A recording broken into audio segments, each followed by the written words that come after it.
Salon Your Future au stade Roland-Garros pour cette table ronde événement cet après-midi. Table ronde avec un très beau plateau. J'ai le plaisir d'avoir des champions de haut niveau, mais pas que d'ailleurs, on verra, et ça sera d'ailleurs le fil rouge de cette table ronde. Alors une table ronde particulière et je vous propose de demander à quelqu'un d'assez timide. Il n'a pas l'habitude de s'exprimer dans les médias, de venir nous rejoindre pour un petit mot d'introduction. Je vais vous demander d'applaudir Emmanuel Semo, qui est le président fondateur de VL, qui est l'organisateur de cet événement. Bonjour Emmanuel. Bonjour à toutes et tous. Merci Chris pour ce temps de parole. Bienvenue à Roland-Garros pour ceux qui débarquent.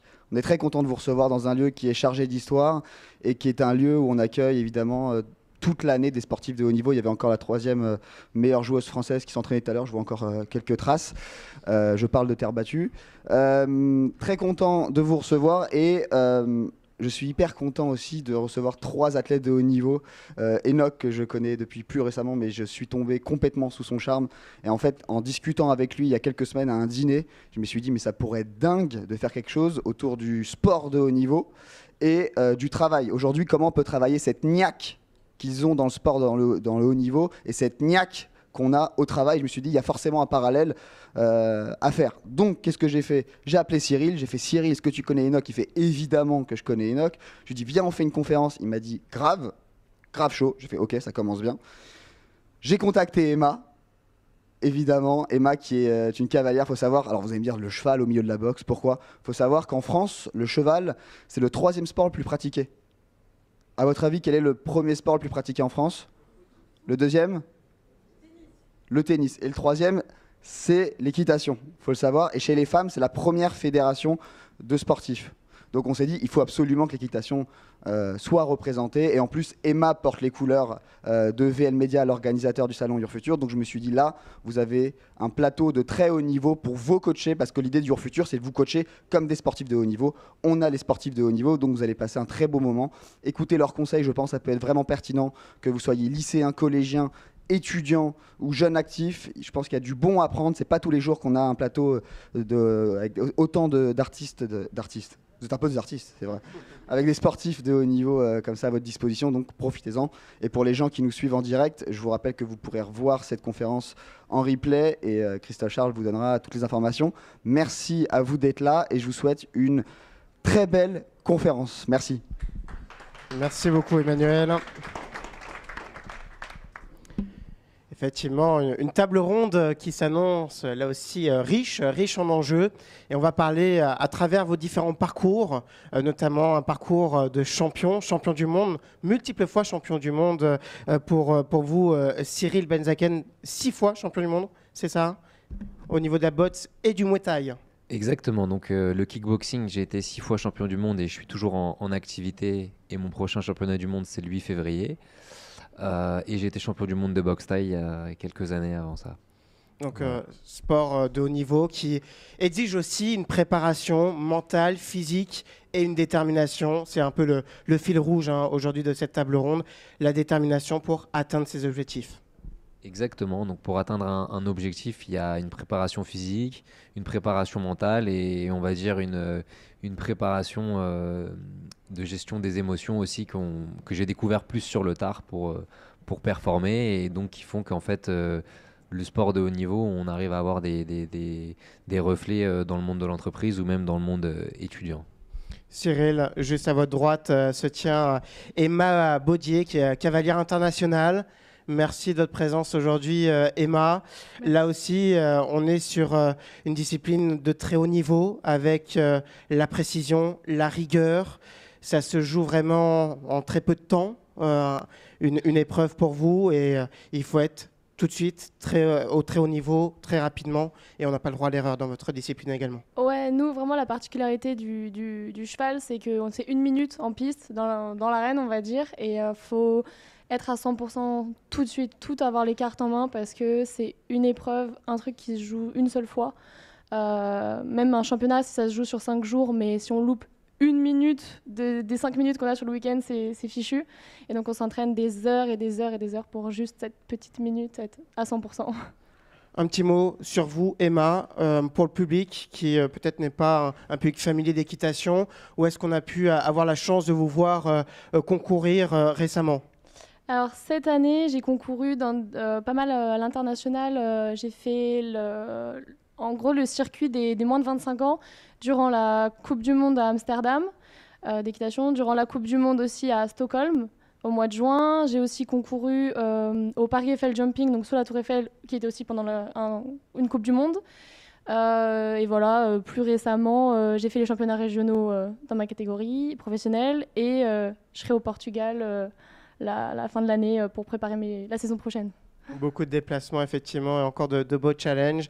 Et on termine ce petit tour de présentation avec vous, Enoch. Enoch, un parcours là aussi très particulier, très singulier, avec à la fois la partie sportive, puisque vous êtes un sportif également émérite, champion du monde, et aussi la partie entrepreneuriat, puisque vous êtes aussi un entrepreneur à succès.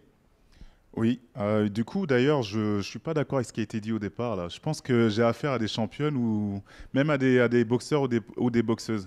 Je vais vous poser des questions et vous lèverez la main, d'accord? Parce que c'est une interaction, c'est une rencontre. Est-ce qu'il y en a parmi vous qui ont des objectifs à atteindre, qui ont des décisions à prendre? Si vous vous sentez concerné, levez la main, d'accord?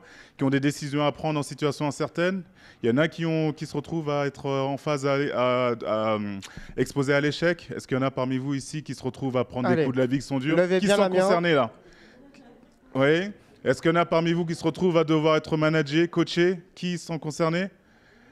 Ok, moi je pense qu'il y a plus de personnes qui pratiquent l'art de vivre que nous on a.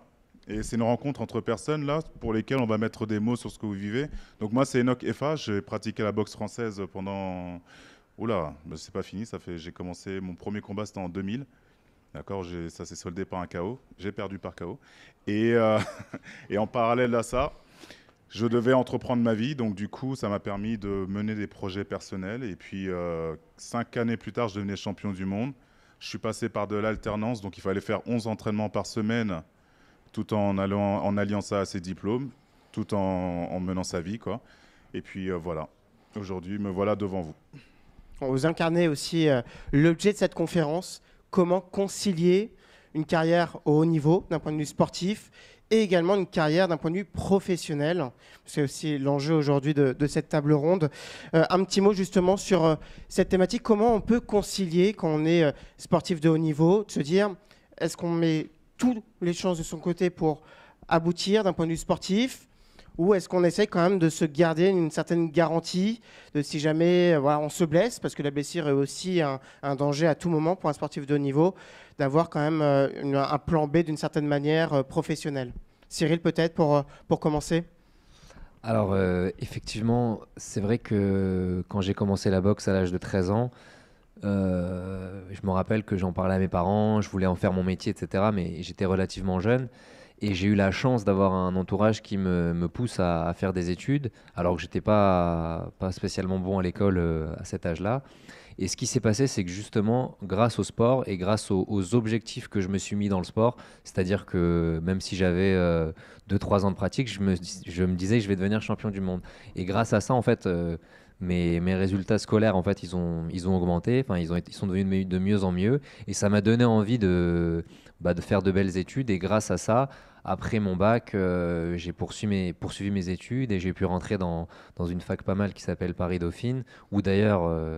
j'ai partagé un peu avec monsieur Emmanuel Semo des années d'études.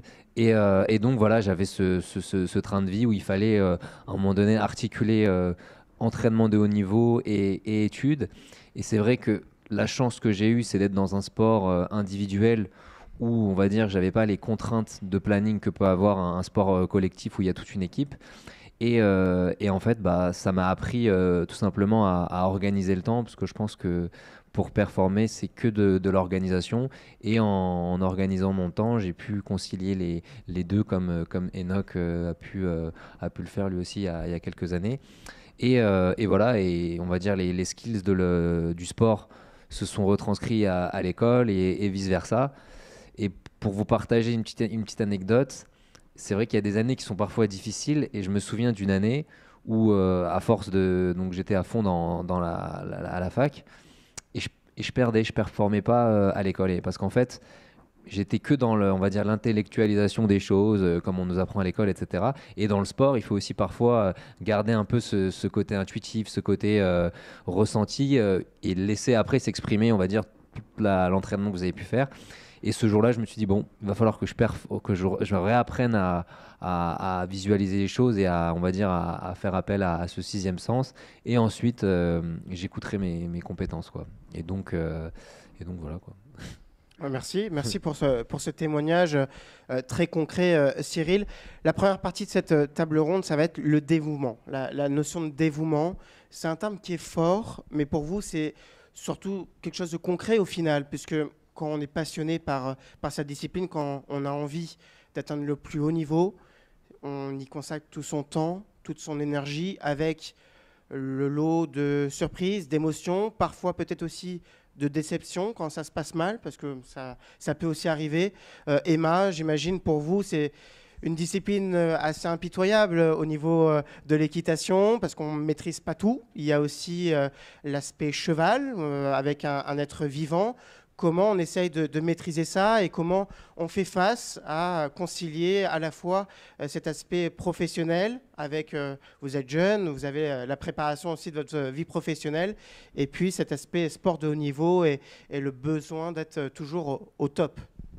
C'est vrai que moi je ne suis pas encore dans la vie active, je suis en dernière année de master en comptabilité. Donc je prépare aussi ma future vie professionnelle et pour moi ça a été assez...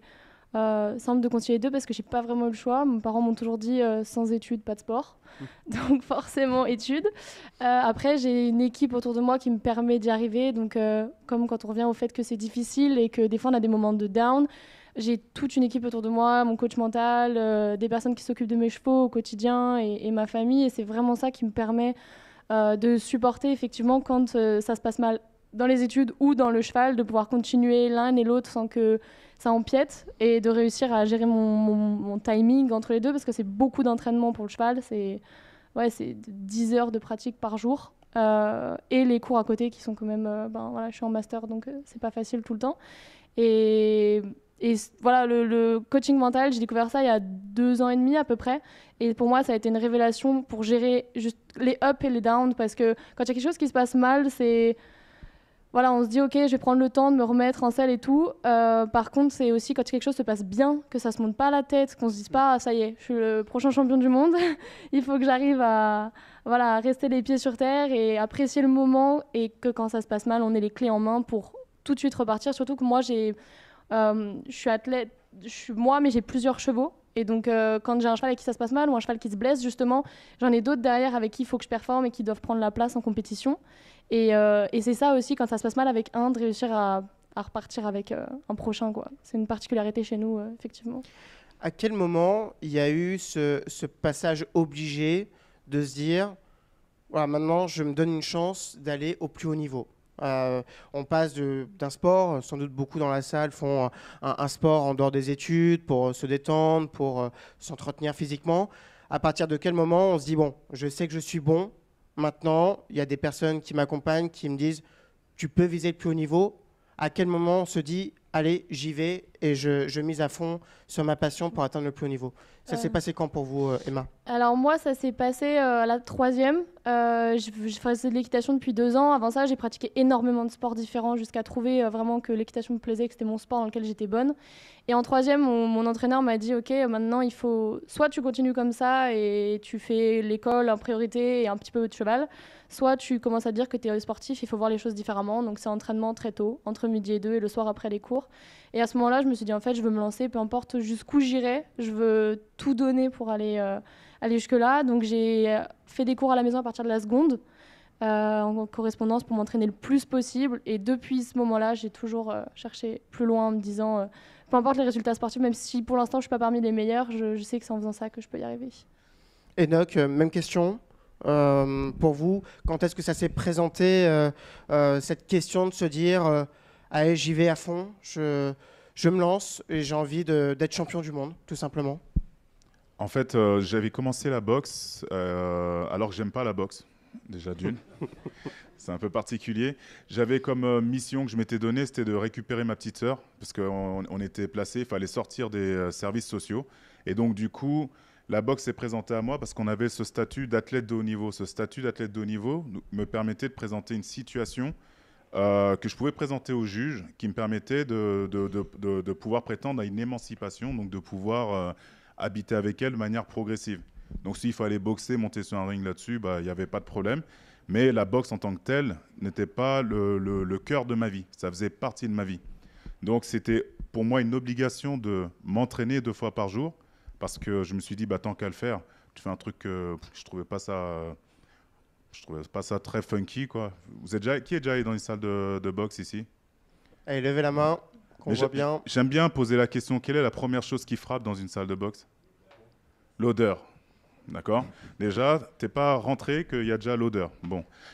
Et du coup, quitte à le faire, je me suis dit, autant bien le faire et autant viser loin. Au moins, si je rate, ce sera parce que j'aurais visé quelque chose de grand et pas parce que j'aurais vu petit. Donc, je me suis dit, pourquoi pas devenir champion du monde?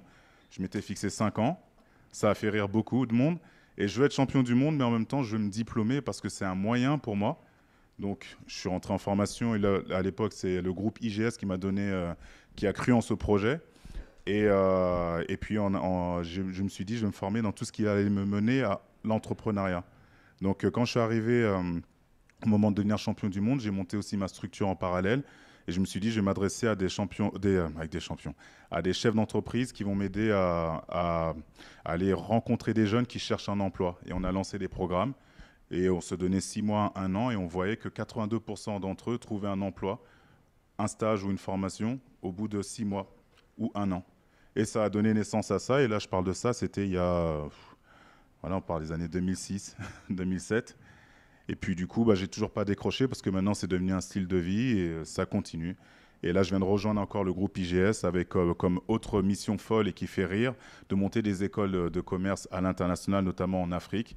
Voilà, s'il peut y avoir de plus en plus de personnes qui rêvent sur place et de plus en plus de personnes comme vous qui peuvent voyager en Afrique en ayant une image autre de la France, une image de personnes qui sont là pour grandir ensemble, qui veulent impacter pour un monde meilleur, ce serait top. Donc, à chaque fois que j'ai voulu utiliser la boxe, c'était pour grandir en tant que personne, amener d'autres personnes à grandir, il fallait le faire à fond. Donc, quitte à s'entraîner 2 fois par jour et à concilier ça avec les cours. Mais par contre, en parallèle de ça, quand il y avait des soirées salsa, j'y allais pas. Je sais toujours pas danser. Voilà. Il y a d'autres choses pour lesquelles je me suis privé et aujourd'hui, j'en suis content. J'ai plus de temps pour le faire s'il faut. Effectivement. Et Cyril, j'imagine aussi, la détermination, ça passe par des sacrifices. On vient de l'évoquer avec Enoch. Pour vous, l'entraînement, c'est aussi quelque chose qui est une vraie détermination. C'est la preuve de cette détermination dans son projet d'être champion du monde? Alors, moi, j'ai eu un peu plus de chance qu'Enoch parce que, en fait, j'ai adoré faire ça. Donc, j'ai eu la chance de rencontrer une passion et encore aujourd'hui, à plus de 30 ans, j'aime m'entraîner. Même avec des jeunes qui ont 10 ans de moins que moi, j'ai encore la motivation et la discipline que je me suis inculquée il y a longtemps, elle est restée là et donc ça reste un plaisir parce que j'ai rencontré une passion. Donc c'est un petit peu plus facile que toi, mais c'était pas une obligation, enfin c'était pas un outil, c'était vraiment comme un enfant quoi. J'étais passionné de m'entraîner pour arriver à mes objectifs et du coup je l'ai alimenté avec la discipline pour y arriver. Alors il y a aussi un enjeu qui est important, c'est comment on gère la pression, comment on gère le stress de la compétition, la peur de la blessure, je l'évoquais, c'est vrai que quand j'interviewe certains sportifs, c'est toujours un peu une épée de Damoclès, d'aller un petit peu trop loin à l'entraînement, de frôler parfois les limites avec son corps. Comment on appréhende ça? Comment on essaie de gérer la pression? On y viendra avec Emma évidemment sur cette partie dans les concours, parce que ça se joue vraiment en très peu de temps. Mais pour vous, au niveau d'un sport de combat, où concrètement on engage aussi son corps, comment on arrive à jauger les limites et à essayer de gérer cette pression? Alors, en fait, c'est un sport qui est assez jeune en France, donc c'est vrai qu'au début, quand on monte sur le ring, on n'avait pas forcément d'encadrement psychologique, de coach mental, de préparation mentale. Et donc, on apprend avec l'expérience. Et c'est vrai que pour commencer, la pression, on ne sait pas la gérer du tout. Donc, ça nous tombe dessus. Moi, c'est quelque chose qui m'a parfois paralysé, qui m'a tétanisé un peu le corps et qui, du coup, a diminué mon niveau de performance par rapport à mon niveau de performance à l'entraînement. Et en fait, en me renseignant avec la maturité un peu plus, j'ai compris très, très vite que pour performer, en fait, j'aime bien parler d'équilibre, où il faut qu'il y ait, on va dire, une batterie physique, c'est-à-dire toute cette discipline d'entraînement qui soit au top, qu'il faut que j'ai une batterie mentale qui soit au top, donc que je sois bien préparé, et d'un point de vue émotionnel, que je sois bien. Et je pense que pour arriver à une performance, on est la résultante de la plus basse de ces 3 batteries. Donc si je suis au top de ma forme physique, mais que je ne suis pas bien dans ma tête, je ne serai pas bien le jour du combat. Et donc j'ai compris qu'il fallait que ce soit quelque chose d'harmonieux sur ces trois leviers. Et donc j'ai appris en allant voir des psychologues du sport, en me remettant en question dans mon entraînement, en prenant conscience que c'était important d'aller voir des professionnels dans la préparation mentale et pas que dans la préparation physique. Et de fil en aiguille, ça m'a appris à gérer la pression, quoi. Emma, au niveau de l'équitation, on le disait, c'est impitoyable pour le coup. Ça dure combien de temps votre épreuve? C'est parfois 1 minute, hein, parfois même moins? Ouais, c'est en général 1 minute, 60 secondes, 70 secondes, on va dire. Et là, on n'a pas le droit à l'erreur, on est au plus haut niveau? Là, on n'a pas le droit à l'erreur. On est vraiment au plus haut niveau. Enfin, voilà, peu importe l'auteur qu'on saute, en fait, en réalité, même si on est amateur, ça dure très peu de temps. Et si on est tétanisé par le stress, comme en parlait Cyril, impossible de sauter, impossible de guider son cheval. On fait que des erreurs, on peut pas réfléchir. En fait, c'est un sport où on doit énormément réfléchir. Et ça va très vite. À la fin du tour, je dois être capable de vous dire, OK, devant cet obstacle, j'ai fait ci, j'ai fait ça. Si je suis pas capable, c'est que j'étais pas présente et donc j'étais pas à 100%. Et moi, je suis souvent sortie de parcours en ayant les mains qui tremblent, en fait, en étant en apnée, parce que ça dure qu'1 minute, donc on est capable de rester en apnée pendant 1 minute. Et j'avais les mains qui tremblaient, je savais même plus ce que j'avais sauté, je savais même pas quelle barre était tombée ou ce qui s'était passé. Et souvent, dans les grosses échéances, comme les championnats de France ou les championnats CSO, donc ce qu'on appelle les concours pour les jeunes. Et un jour, mon père m'a dit, tu peux plus continuer à contre-performer dans les moments importants à cause du stress et pas de pas ta qualité, pas ton entraînement.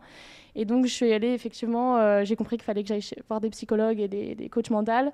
Et ça m'a énormément aidée, même pour les cours, quand on disait qu'on est un peu en rapport avec les cours. Quand je rentre en examen, j'ai appris à détecter ces signes de stress et à très, très vite les accepter, parce qu'ils sont là, ils resteront toujours là. Mais il faut les accepter, il faut réussir à être performant avec. Et voilà, nous, avant de rentrer en compétition, c'est 1 minute. Donc, j'ai à peu près 10 secondes, si je sens les symptômes du stress arriver, à me dire, OK, respire, fais mes petites techniques pour réussir à dire, OK, vous êtes là, je suis stressée, j'ai ces symptômes du stress, mais je dois performer avec. Et voilà, avoir mes batteries à 100% pour pouvoir être 1 minute au top. Est-ce que ça vous est déjà arrivé? J'imagine c'est le cas aussi de pas mal de lycéens ou d'étudiants, quand on se retrouve face à la copie, à l'examen, de se dire, bon, je connais plus rien, je sais plus rien. Est-ce que ça vous est arrivé de vous dire, là, je vais pas y arriver, et comment je vais faire, de paniquer totalement, et comment on arrive à se ressaisir en l'espace de quelques instants pour performer? Alors souvent, moi, maintenant c'est vrai que j'ai des techniques, surtout alors à l'école, on est seul, et ce qui est très difficile, je trouve justement, c'est quand on est seul devant sa copie, parce que pour se remettre dans le moment, c'est tout seul. Moi, à cheval, j'ai la chance d'être entourée, j'ai quelqu'un qui me suit en fait en concours, c'est un groom, en fait, c'est quelqu'un qui est avec moi 24 heures sur 24 avec mes chevaux, et il suffit qu'elle me regarde, et je sais que c'est bon, je suis de nouveau sur Terre, elle me tape sur la jambe, elle me dit, OK, c'est bon, là, tu vas y arriver, tu rentres en piste, t'as 1 minute, maintenant tu dois être là. Et à l'école, c'est ce que j'essaye de me dire pareil, quand je sens que je panique devant ma copie et que je vais pas y arriver. En fait, souvent, c'est avant de retourner même le sujet. Je me dis, non, mais maintenant tu y es, t'es là, t'as pas le choix, c'est obligé d'être bon, donc concentre-toi. C'est vraiment se recentrer. Et donc, l'accompagnement, c'est la clé pour gérer ces enjeux autour de la pression, du stress. Il faut être bien accompagné avec des spécialistes. On parlait de psychologues du sport, de coach aussi pour s'aider, pour répondre à des questions où parfois on n'a nous-mêmes pas la réponse. Moi, je ne nie pas que quand on parlait de psy, c'était pour les fous. Donc voilà, pour parler brièvement. Donc moi, ça a été le jeu de trouver des mentors autour de moi. Et si possible, des personnes qui pourraient croire en mon potentiel et qui ne voyaient pas que d'où je venais ou des choses comme ça qui ne m'associaient pas à leurs échecs à eux. J'étais entouré un peu de fous. Donc d'ailleurs, on a eu un entraîneur en commun avec Cyril, Alain. Alain, par exemple, c'est quelqu'un qui m'a aidé à répondre à la question t'es qui? Parce que la question qu'on aime bien me poser, moi, c'est tu viens d'où? On me demande rarement quel diplôme, quel est ton parcours. C'est le top 3, dans les top 3 des questions que j'ai, moi, c'est tu viens d'où? Et moi, quand je réponds que je viens de Melun, bah, ça fait un peu sourire. Mais j'ai grandi comme ça, avec aucun dilemme avec le fait d'être né en France et d'avoir des origines africaines. Il n'y a jamais eu de souci. Donc du coup, quelqu'un comme Alain m'a permis de me connecter à la lecture, à la visualisation. Et aujourd'hui, que ce soit en tant que chef d'entreprise ou dans le cadre de mes nouvelles missions, je sais que ça me sert. Ça me sert et que c'est vraiment quelque chose c'est un pilier. Après, il y a eu tout ce qui est autour de la respiration. Donc les premières fois qu'on m'a vu faire des exercices de respiration, il y en a un qui m'a fait une blague, il m'a dit avec tout ce que tu as ici, là, tu n'arrives pas à bien respirer, toi? Et seulement quand tu fais un sport comme la boxe, tu as intérêt à savoir connecter ton cerveau par de la respiration, tu as intérêt à savoir être présent. Et aujourd'hui, quand je croise des dirigeants d'entreprise ou quand je croise des étudiants, ils sont stressés. Pourquoi? Ils sont en apnée sans le savoir. On ne sait pas respirer. Donc toutes ces choses-là, après, ça a été développé, mis en pratique, partagé à une époque où tout ce qui était coaching mental, la psy, ces mots-là faisaient peur. Ça faisait peur. Et c'est peut-être ça qui m'a permis de rester invaincu dans ma discipline de 2004 jusqu'à 2017. Parce que tu es dans l'apprentissage et dans l'amélioration permanente. Et à chaque fois, tu te demandes qu'est-ce que tu peux mieux faire. Et tu ne le fais pas qu'en boxe. Tu le fais aussi dans ton quotidien, en tant que chef d'entreprise, en tant que père. Tu te poses la question, qu'est-ce que je peux mieux faire? Parce que tout ce qu'on développe là, ce sont des qualités qui sont transposables. Mais la chose qui m'a le plus aidé, je vois des personnes qui sont là, et je pense que vous avez compris plus que la moyenne, c'est de rencontrer les personnes. Et d'ailleurs, pour ça, avec Cyril, si Emma, ça te dit, on a un petit cadeau pour vous à la fin. J'espère que vous prendrez le temps pour qu'on puisse immortaliser ce moment-là et que ce soit vraiment une rencontre. Voilà. Super. Donc, pensez bien à rester avec nous juste après cette conférence. On parlait des qualités transposables bien évidemment aussi dans le monde du travail. Ça va être la deuxième partie de cette table ronde. Si on devait retenir une principale qualité que vous avez pu développer grâce à votre réussite sportive et que vous avez pu appliquer dans le monde professionnel, Cyril, on va commencer par vous. Quelle serait cette qualité? En fait, je dirais que la première qualité, c'était de m'autoriser à rêver d'un truc qui était très très lointain et pas atteignable. C'est-à-dire, je rêvais de devenir champion du monde. Et ça m'a permis de transformer ce rêve en fait après en objectif. C'est avant d'y arriver, comment ça s'est fait? C'est simplement que je me souviens, je m'étais dit je vais commencer la compétition à haut niveau à 20 ans, à 21 ans je vais faire ça, à 23 ans. Et donc en fait, j'ai réussi à identifier comment transformer un rêve d'être champion du monde comme ça en un objectif et de se dire, bah voilà, à 25 ans, je me rappelle plus ce que je m'étais dit à 22, 23 ans, j'ai dû décaler de 2 ans, mais en tout cas, je m'étais fixé une deadline. Et le fait de marquer dans le temps quelque chose, bah, quelque part, ça transforme votre envie, votre pensée en objectif. Et dans les affaires, donc j'ai monté une société de production, bah, c'est pareil, quand je veux, je pense toujours en chiffre d'affaires, je me dis cette année, c'est tel chiffre d'affaires, etc. Et donc en fait, c'est l'esprit de compétition de se dire voilà je rêve de ça mais ça c'est possible et pour que ce soit possible il faut se mettre une deadline comme alors à l'époque de mes études j'étais peut-être moins visionnaire sur mes examens mais en tout cas je me disais bon il faut que j'ai le diplôme quoi. Et du coup, parce que ça va me servir pour ci, ça. Et c'est vrai que c'était une des motivations qui me poussait à essayer de donner mon meilleur à l'école, quoi. Alors Emma, vous êtes encore dans le monde des études, en dernière année, il me semble, c'est bien ça? Oui, c'est ça. Alors comment ça vous a aidé dans votre quotidien d'étudiante d'être également sportive de haut niveau? Ça m'a donné de la motivation de faire mes études. Je savais, en fait, quand on a une passion, quand on est sportif de niveau, qu'on a une passion, on se pose toujours la question pourquoi je ne ferais pas que ça. Et en fait, je me suis dit, il faut aussi que j'arrive à sponsoriser ma carrière. Et moi, c'est une carrière très longue. Les cavaliers, on monte jusqu'à 60 ans, si physiquement on peut tenir. Et c'est possible. Et donc, il faut réussir à acheter les chevaux, à sponsoriser les concours. Et moi, ma vraie motivation dans les études, c'était ça, c'est de me dire, OK, je vais réussir à trouver un métier qui pourrait rester en parallèle de mon sport pour m'auto-sponsoriser. Et voilà, me payer les chevaux, payer ma carrière dans l'équitation. Et donc tous les matins, j'ai qu'une envie, c'est d'aller monter à cheval. Donc je vais monter à cheval et après je me dis ok bon, maintenant il faut que tu perdures dans le temps. Tu n'auras pas toujours, moi c'est mon père qui me sponsorise pour le moment, mais un jour voilà, il va prendre sa retraite, il pourra plus et j'aurais besoin moi même si je suis très bonne techniquement, il faut aussi que mon métier puisse me permettre de faire mon sport et donc ça me motive tous les matins et le sport m'a appris à travailler en fait, à me lever tôt, à me dire ok, tu veux rentrer dans ta journée le temps de faire tes études et ton sport. Tu dois te lever tôt, tu dois te coucher tard, tu dois travailler tous les jours. Tu n'as pas de jour de repos. Mais c'est grâce au sport que j'ai appris qu'en fait, dans les études, c'est la même chose. Il faut faire les deux, en fait. Le même entraînement, la même rigueur et la même persévérance. Enoch, j'imagine que vous partagez ce constat. Oui. Surtout, on l'a entendu au travers de votre témoignage, on a presque compris que vous n'êtes même pas donné le droit d'échouer, tout simplement. Oui, en fait, à partir d'un moment, en fait, échouer ou réussir, c'était passé au second plan.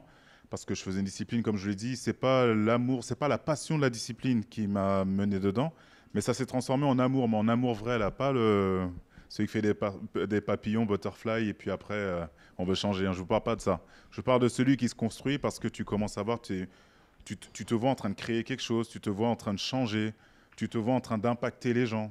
Et donc, l'une des choses, par exemple, que j'ai appris, c'est que quand tu incarnais quelque chose, mes amis me voyaient me transformer, les premiers à rigoler. Après, c'est eux qui se mettaient à venir avant toi à l'entraînement parce qu'ils voulaient essayer la boxe. Non, mais on a vu, tu as commencé à changer, tu commences à être baraque. Je ne fais pas du tout ça pour être baraque non plus. Je ne fais même pas de musculation, je fais que du poids du corps. Donc, ça a été déjà d'apprendre que tu incarnais les choses avant de les dire. L'autre chose aussi, pour quelqu'un comme moi qui ne suis pas passionné, j'ai appris à faire les choses parce que j'en avais besoin et pas parce que j'en avais envie. Donc, au quotidien, je me dis pas, est-ce que j'ai envie de faire quelque chose?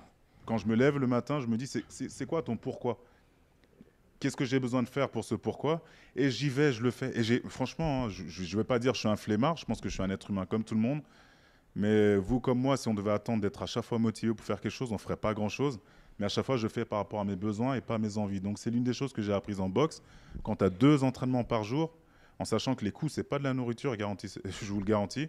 À partir d'un moment, quand tu es le mercredi matin et que tu es à ton 5e entraînement, si tu sais faire selon tes besoins au lieu de faire par rapport à tes envies, tu développes quelque chose qu'on appelle la discipline, l'abnégation, la détermination, et c'est transposable.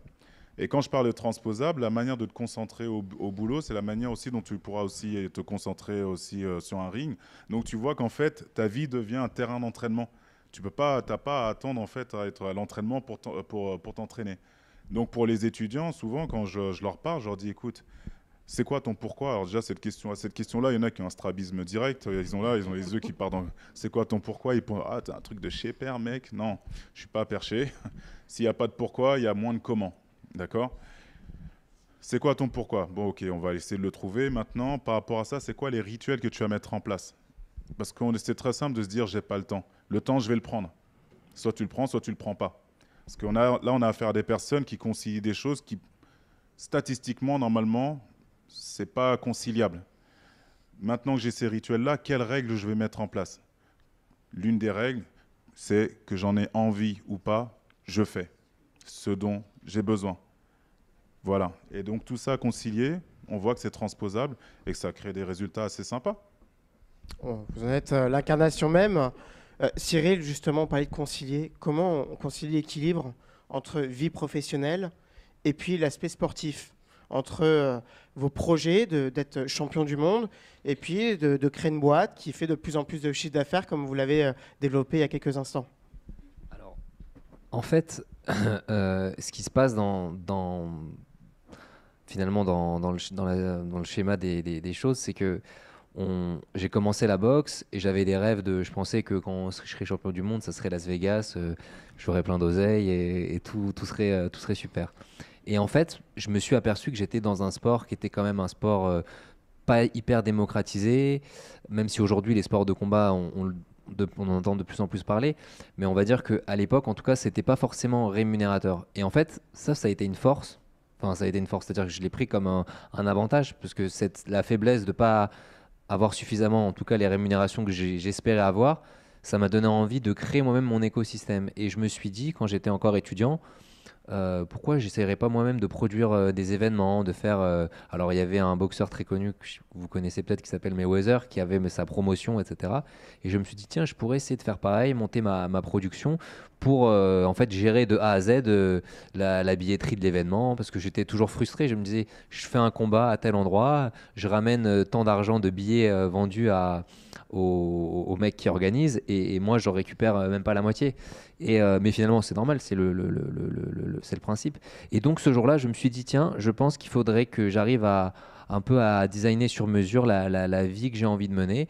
Et en fait, c'est grâce à cette faiblesse, grâce à, on va dire, à cette situation qui fait qu'il n'y avait pas, par exemple, toute cette embellie marketing et tout, que j'ai pu monter un double parcours et arriver à créer des choses. Et donc, forcément, de fait, de concilier deux univers, mais comme disait Enoch, qui sont relativement identiques, en fait, à part que dans un ring, on tape pas dans le dos, et dans le monde de l'entreprise, on se fait taper par derrière des fois, c'est tout.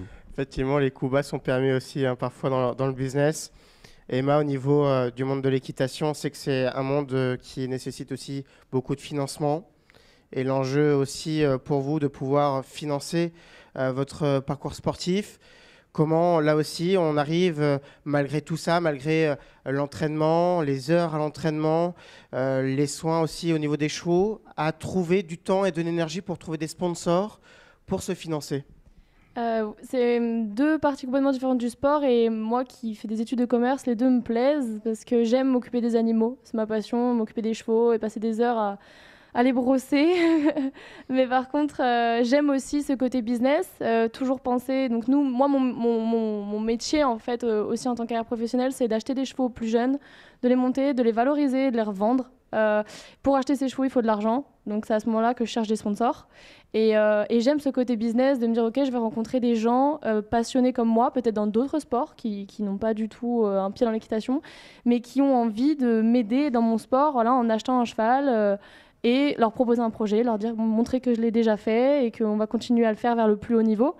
Et étape par étape, et donc dire, OK, voilà, on va acheter un cheval à cet âge-là, vous mettez une partie, je mets par exemple 50%, et on le revend dans 3 ans quand il aura bien évolué. Et j'adore cette idée du business, ça me rappelle mes études.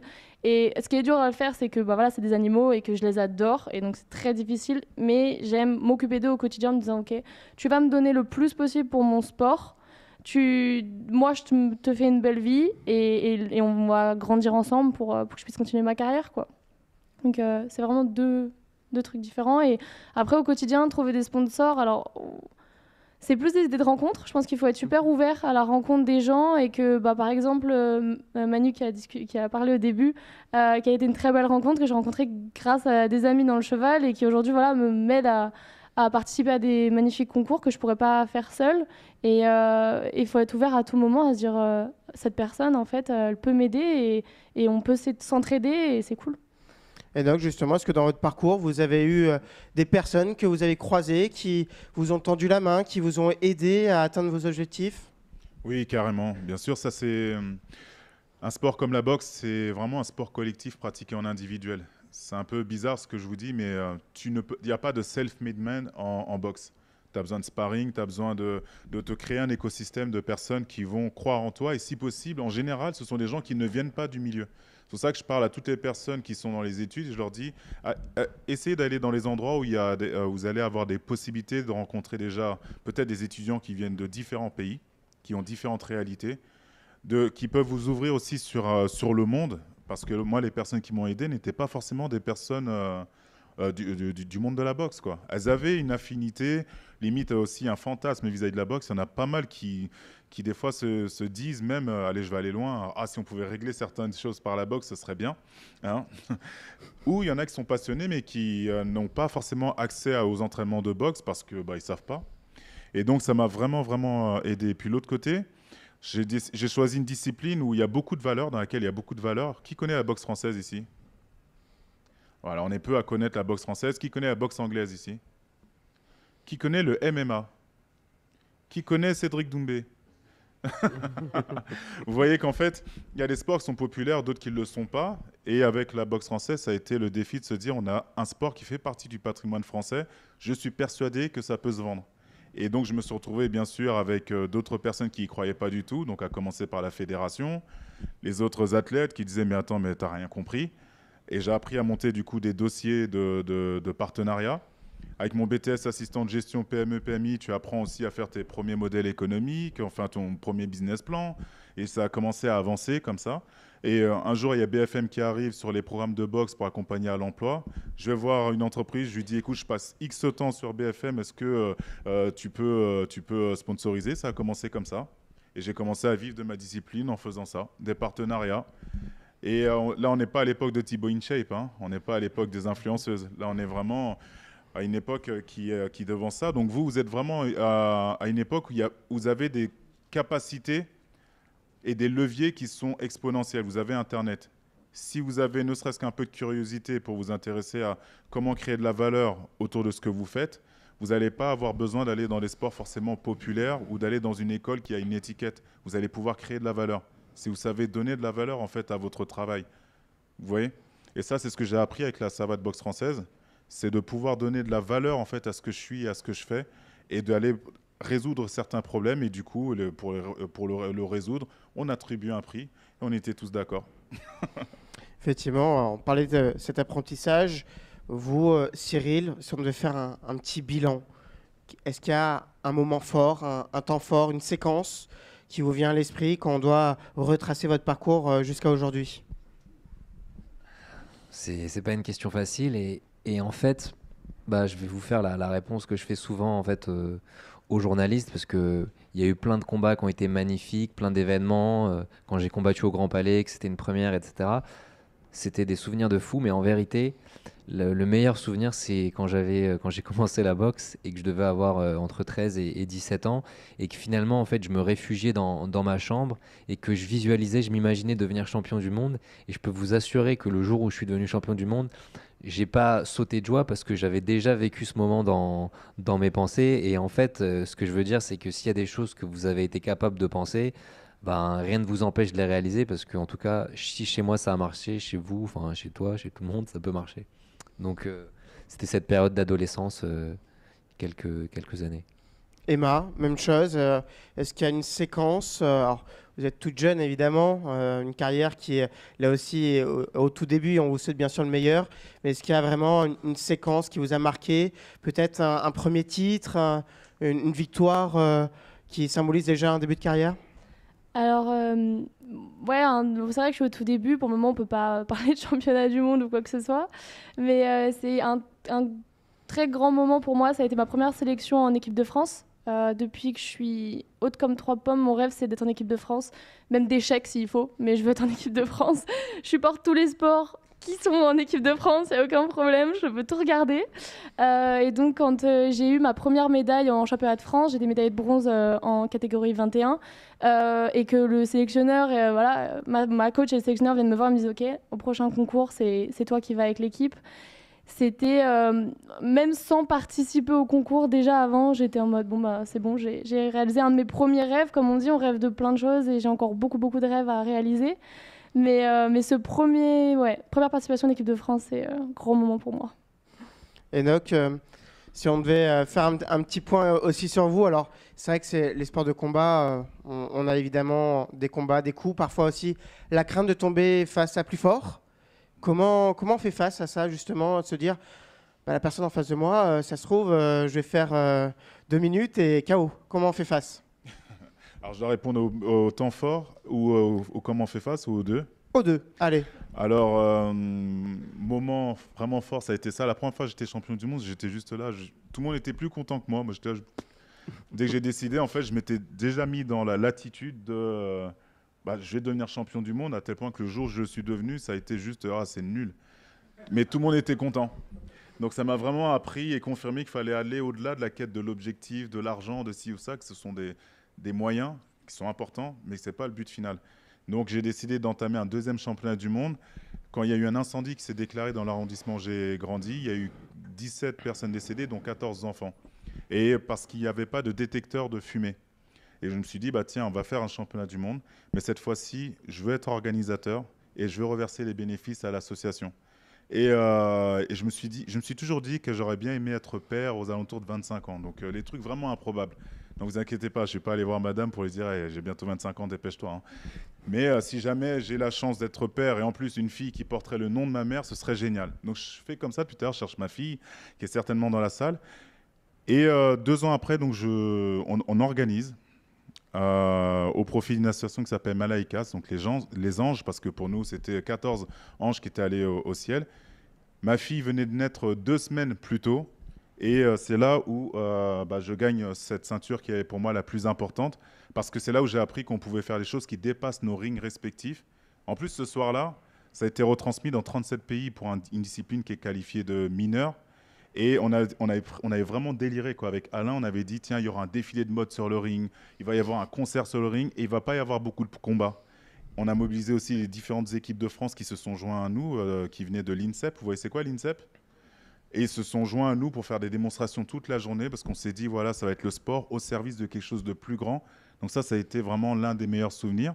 Et je commençais à prendre des notes à l'époque, jusqu'à ce que j'arrive à l'autre souvenir qui m'a mis les larmes aux yeux, ça a été de retranscrire ça sur comment aller au-delà de l'échec. Donc le livre qui vient juste de sortir, 12 rounds pour exister au-delà de l'échec. Et ça a vraiment été, voilà. Le point d'orgue, ça a été cette organisation et ma fille qu'on fait monter, bah t'es là, qu'on fait monter sur le ring. Hey, tu m'as affiché, papa. Et qui aujourd'hui est là pour savoir dans quoi elle va s'orienter et de pouvoir retranscrire ça et de le partager maintenant à travers un livre, quoi. Donc voilà. Et pour votre autre question, quand on fait face à quelqu'un qui veut nous faire des câlins mais qui nous font faire de dos pour de vrai, voilà. Comment on appréhende ça ? Oui. Mais en fait, si vous êtes entraîné comme il se doit, l'entraînement, il doit être... il faut que vous... Je vais employer des termes gentils, mais il faut que ce soit très dur à l'entraînement pour que vous soyez serein le jour du combat. Parce que vous apprenez en fait que vous pouvez maîtriser beaucoup de choses mais rien contrôler. À partir du moment où vous êtes dans la maîtrise, vous acceptez qu'il y ait des facteurs incontrôlables qui viennent. Tout comme quand vous décidez, vous prenez des décisions dans votre vie. Donc quand vous êtes face à quelqu'un, vous avez beau avoir travaillé votre enchaînement, après ma gauche, mais une droite et tout, tu arrives devant l'autre qui parle polonais ou russe, lui gauche, il est là, il revient tout droit, quoi. Tu sais que tu ne vas pas tout contrôler, mais par contre, tu peux avoir une maîtrise et peut-être te dire, bah tiens, même si je suis blessé, parce que les meilleurs combats, je ne sais pas pour toi, mais pour moi, c'était quand j'étais blessé, et bah, tu vas peut-être créer le timing, tu vas peut-être mettre la bonne stratégie en place pour toucher au bon endroit, sans même chercher à faire mal, tu vas voir, pouf.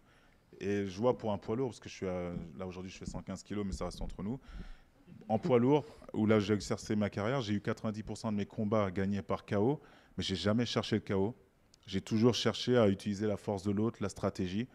Et c'est comme ça que ça s'est fait. Et du coup, ça nous permet d'avoir moins peur de se prendre le KO. Parce qu'en fait, quand vous avez peur de quelque chose, c'est comme quand vous dites oh, « faut pas que je sois en retard ben, », vous arrivez, vous êtes en retard. Je me concentre sur ce que je dois faire et après, le résultat, ce sera une conséquence. On arrive sur la fin de cette table ronde. Juste un dernier petit tour sur... les conseils que vous donneriez aux jeunes qui sont là dans la salle et qui nous regardent également en direct sur YouTube. Un conseil pour pouvoir concilier réussite professionnelle et également excellence sportive. On commence par vous, Cyril.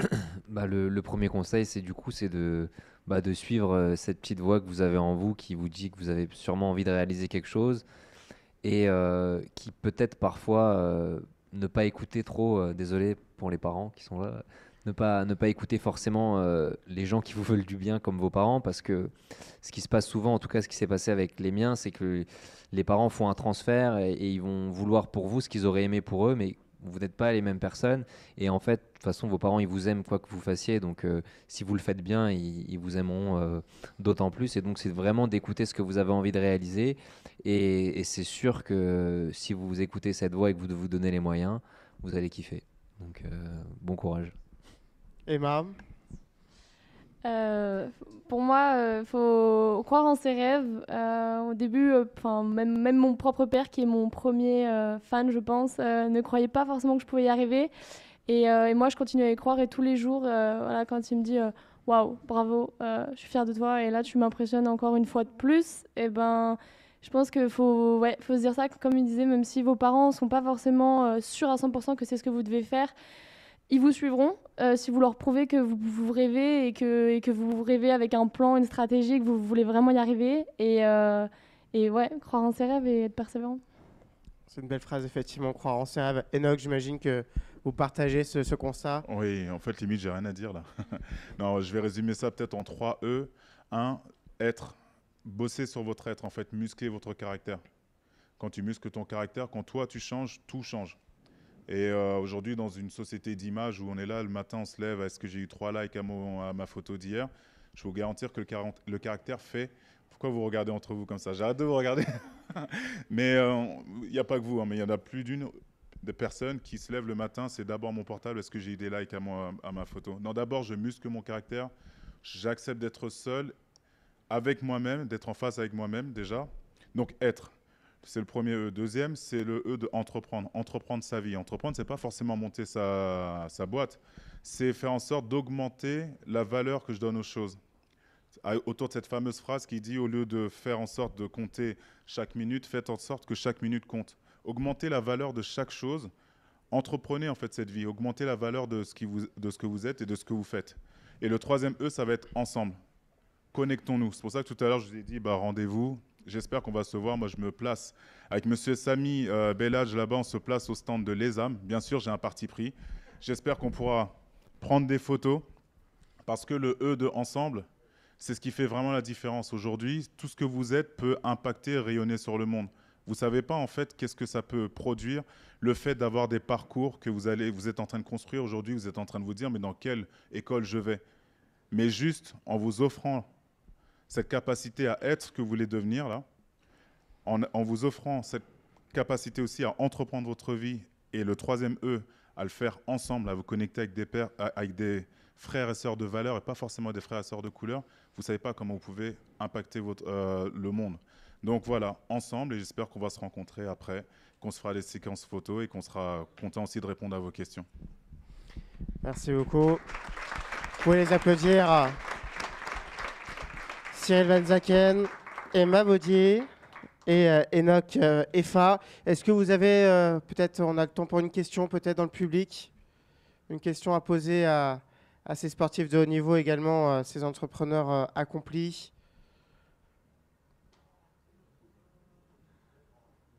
Bon, ça, on fera ça peut-être en dehors des caméras. Je sens que vous êtes un petit peu timide. En tout cas, merci à vous d'avoir participé donc à cette table ronde. On a compris les enjeux autour du sport et aussi de la réussite professionnelle. Et on peut arriver à concilier à la fois réussite sportive et réussite professionnelle. Il faut effectivement faire beaucoup d'efforts, avoir une très grande détermination. Mais vous en êtes l'exemple qu'on peut réussir. Merci à vous de votre présence. Et cher public, vous pouvez aller prendre des photos avec Enoch notamment au Centre des Femmes juste dans quelques instants. Merci à vous.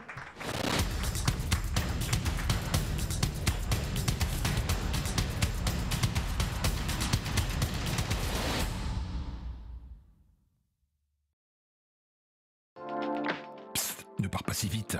Bachelor, BTS, MBA, formation en apprentissage. Tu hésites encore? Si tu veux y voir plus clair et découvrir une multitude de secteurs comme le management, le marketing, la finance, le commerce ou encore le sport, IPAC Bachelor Factory, EasyFa Plus-Value, Win, MBWay ou encore IHECF t'attendent dans une salle premium pour te proposer leurs différentes formations.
Job IRL, c'est un réseau social pour ton orientation. Voilà, c'est clair, là je pense qu'on peut couper, non? Quand tu t'inscris sur le site, tu rejoins une communauté de jeunes et de professionnels qui sont prêts à discuter avec toi de leur expérience. Cette plateforme est là pour t'aider à trouver des infos sur des métiers ou des formations. L'avantage, c'est que tu n'es pas limité à des fiches métiers. Tu peux directement poser tes questions à des professionnels et même à des étudiants qui ont un petit peu d'avance sur toi. Ainsi, tu profiteras de leurs conseils pour t'orienter. Job IRL peut également t'aider à répondre à l'effroyable question: alors, qu'est-ce que tu veux faire plus tard? Personnellement, j'ai toujours répondu Jedi ou sorcier. Ouais, c'est pas mal, sorcier.